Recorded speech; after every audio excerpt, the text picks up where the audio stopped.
Sa binigay niyang buhay sa akin. Kasi marami akong naramdaman.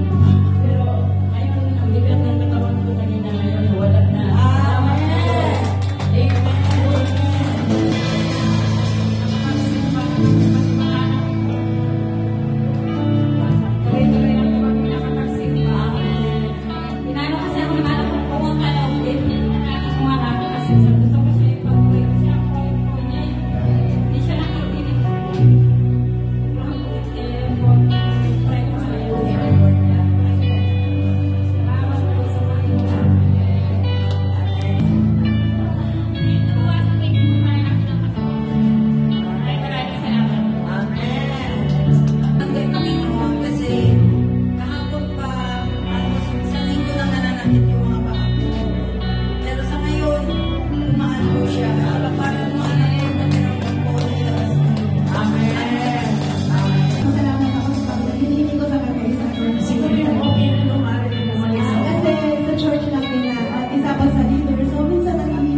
Mabigat po yung makiramdam mo, sumasakit ng ulo ko.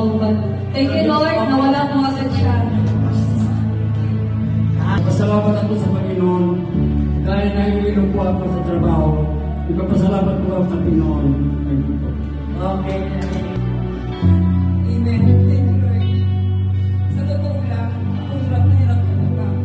Dahil dito sa ano ko, like, basic ako, pag umiiyak, hindi kami dito ko, nahirapan ang huminga. Kaya ayaw kong sumigaw, ayaw kong